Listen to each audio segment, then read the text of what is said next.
Баршаңызға сәлем. Менің каналыма қош келдіңіздер. Бүгін біз квашеный капуста тұздайтын боламыз. Менде үлкен 4 капуста, 5 сәбіз және 1 бас чесногымыз бар. Және укроп петрушкамыз. Арасына қосатын лавр жапырағы, қара бұрыш, құмшекер және тұзымыз. Ең бірінші капустамызды майдалап турап аламыз. Мынандай пышақтың көмегімен теркадан өткіземіз. Сәбізімізді, чесногымызды 2-ге бөліп аламыз. Капустамызды бөліп аламыз.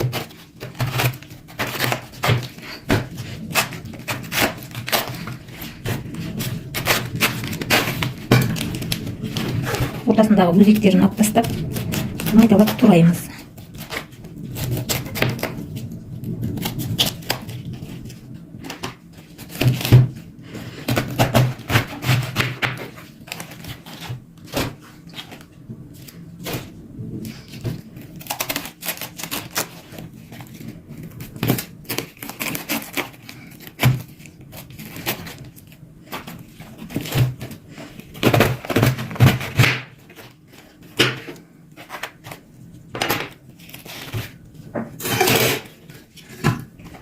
Енді ыдысымызға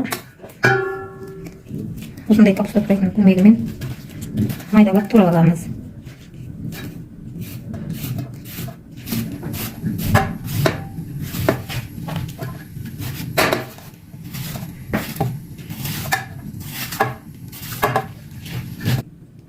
Міне осылай 4 үлкен капусталарымызды турап алдық.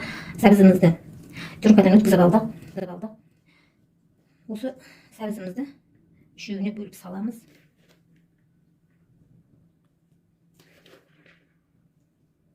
Барлығын араластырамыз. Приправаларын саламыз қазір.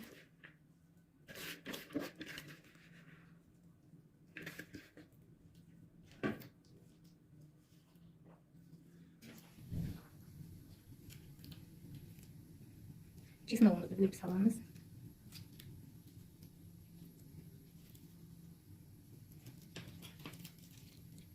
Үшеуіне 3 қасық құмшекер саламыз. Себебі бұл капустаның ащы дәмі бар, сол ащы дәмі кетеді. Енді тұзымыздан 6 қасық тұз саламыз.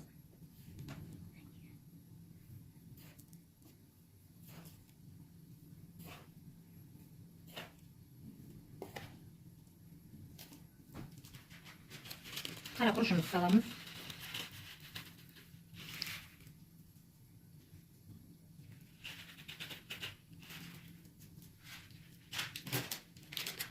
Лавр жапырағын саламыз.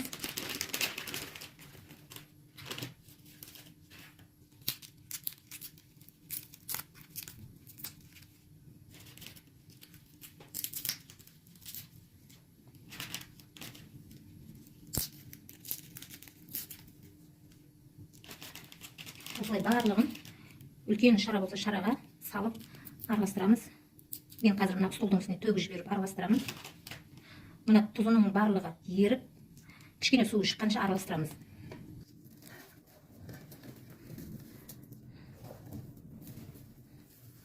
Барлық қолымызбен араластырып аламыз. Өзінің сөлі шығады.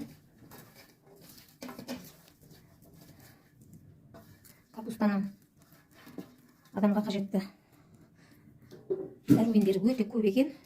С дәрумені, В дәрумені. Бауырға пайдалы, іштегі зиянды шылақтарды шығарады екен, және де миға пайдалы екен. Есте сақтау қабілетімізді жақсартады. Және әйелдерге бет күтіміне өте жақсы екен. Беттегі әжімдерді кетіреді екен. Осы капустаның тұздалған түрі. Сондықтан да капустаны жиі жеп тұру керек. Осылай капустамызды қатты мыжбай араластырып аламыз.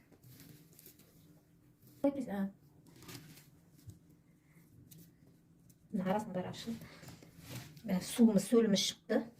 Енді осыны ыдысымызға салып,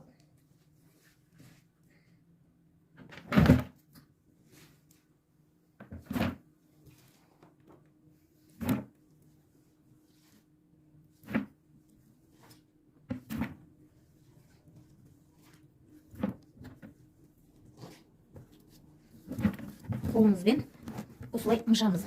Үстінен қаттырақ басып, ішінде ауа қалып кетпеуі керек.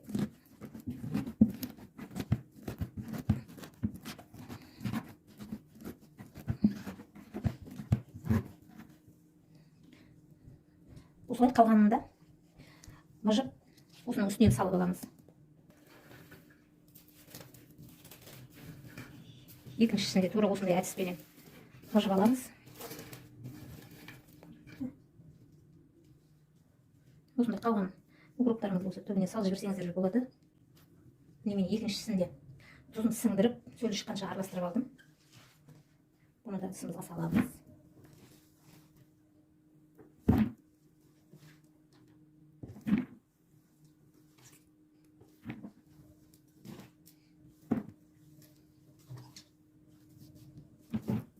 Үстінен қолымызбен қаттырақ басып нығыздаймыз.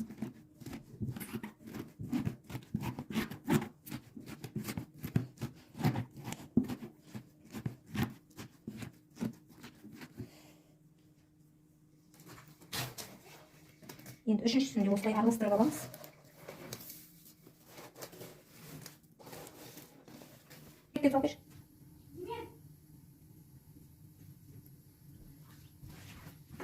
Енді үшіншісінде осылай үстінен салып нығыздаймыз.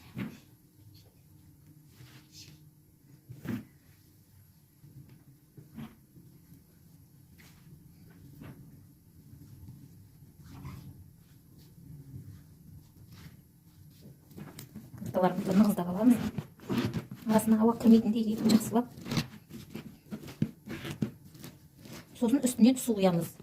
Кәдімгі краннан алып, мұздай су құя береміз. Суымыз капустадан асып тұру керек.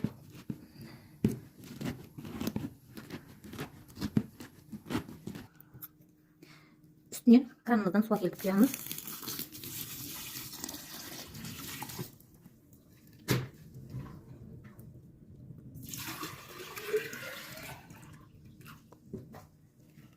Капусталарымыз судың ішіне батып тұруы керек.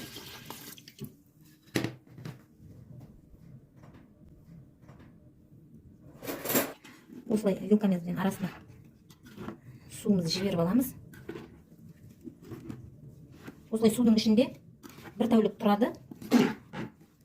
Бетіне ашып, капустаның аш жері шығады, газдері. Міне суым батып тұр. Капустамыз батып тұр суға.